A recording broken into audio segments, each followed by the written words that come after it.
1 2 3 start.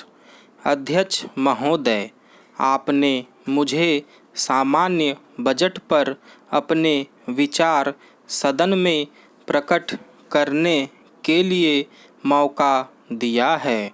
इसके लिए मैं आपको धन्यवाद देना चाहता हूँ।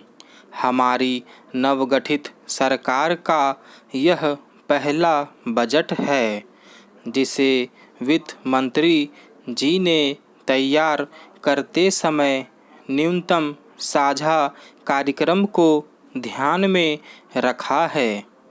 हमारा दल सिद्धांत रूप में इस बात से सहमत है कि सरकार ने अपनी प्राथमिकताओं में ग्रामीण विकास, शिक्षा, रोजगार और स्वास्थ्य जैसे महत्वपूर्ण विषयों का प्रस्तुत बजट में समावेश किया है।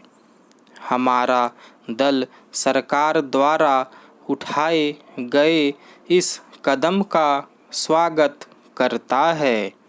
यह बजट किसानों के हित में, ग्रामीण विकास एवं सामाजिक सुरक्षा के हित में और आम आदमी के अनुरूप दिखाई देता है। इस बजट के माध्यम से हमारी सरकार ने घोषणा पत्र में किए गए वायदे को पूरा करने की कोशिश की है और यह जताने की कोशिश की है कि अगर किसी सरकार और ग्रामीण के दुख दर्द को समझा है तो वह हमारी सरकार है। श्रीमान, यदि बजट घोषणाओं की चर्चा करें तो मोटे तौर पर कृषि के क्षेत्र में कृषि कर्ज एक समस्या है जिस पर सरकार द्वारा सर्वाधिक ध्यान दिया गया है। सरकार कृषि के क्षेत्र में 50% कर्ज देगी और यह प्रयत्न करेगी कि अगले 3 वर्षों में इस कर्ज की राशि को 2 गुना कर दिया जाए। हमारी नवगठित सरकार के प्रधानमंत्री जी ने यह भी घोषणा की है कि आगामी वर्षों में हमारी सरकार किसानों की आमदनी को 2 गुना करेगी और इस घोषणा को पूरा करने के लिए हमारी सरकार कदम उठा रही है। इसी दिशा में बजट प्रावधान करते समय हमारी सरकार ने विभिन्न सिंचाई योजनाओं को प्राथमिकता दिए जाने के बारे में आश्वासन दिया है। सरकार द्वारा ग्रामीण विकास के लिए जो करोड़ों रुपयों का प्रावधान किया गया था, क्या वह राशि प्रधानमंत्री सड़क योजना में परिवर्तित कर दी गई है? अगर ऐसा है तो हमारे प्रदेश के लोगों को रोजगार मिलेगा और कृषि के क्षेत्र में विकास दर बढ़ेगी जिससे हमारी अर्थव्यवस्था मजबूत होगी। महोदय, अब मैं सरकार का ध्यान घोषित राष्ट्रीय गारंटी योजना कानून की ओर दिलाना चाहता हूँ। यह ठीक है कि हमारी सरकार ने अपने घोषणा पत्र में इस कानून के बारे में अनेक वायदे किए हैं और बजट में भी उन्हें परिलक्षित किया है। वास्तव में देखा जाए तो कानून की परिभाषा में शब्दों के प्रयोग में काफ़ी जटिलता है।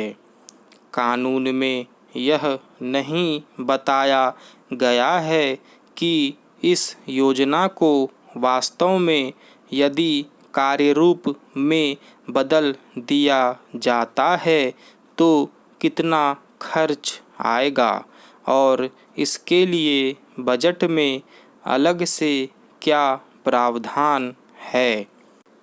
एक अनुमान के अनुसार यदि सरकार इस योजना के द्वारा देश के 5 करोड़ परिवारों को जोड़ना चाहती है तो इस योजना पर सरकार को करीब 50 करोड़ रुपए खर्च करने होंगे। यदि सरकार काम के बदले अनाज व अन्य योजनाओं को घोषित योजना में शामिल करती है तो सरकार को 10 करोड़ रुपये के बजट का प्रावधान करना होगा। वित्त मंत्री जी द्वारा प्रस्तुत बजट में निर्धारित राशि का प्रावधान नहीं किया गया है। मेरा सरकार से निवेदन है कि सरकार इस विषय पर गंभीरता से विचार कर बजट में उचित प्रावधान करने की दिशा में कदम उठाए। अंत में अपनी बात समाप्त करने से पहले मैं एक मुख्य विषय की ओर आपके माध्यम से सदन का ध्यान आकर्षित करना चाहता हूँ और वह विषय है खेल कूद का। ग्रामीण खेलों के विकास के लिए इस बजट में कोई खास प्रावधान नहीं किया जाएगा। अगर इस घोषणा को सार्थक रूप में परिवर्तित करना है तो बजट में स्टेडियम के लिए पर्याप्त राशि का प्रबंध करना होगा। मैं एक खिलाड़ी होने के नाते कह सकता हूँ कि यह एक बहुत ही चिंता का विषय है।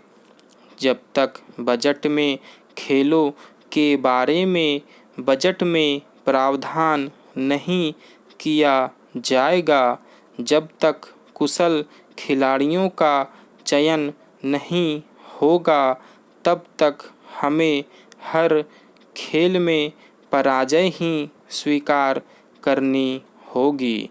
मैं इस अवसर पर यह भी कहना चाहता हूँ कि हमारा पड़ोसी देश चीन हमारे देश के बाद आज़ाद हुआ और उसने 10 साल का संकल्प लेकर देश में खेलों के स्तर को ऊंचा किया।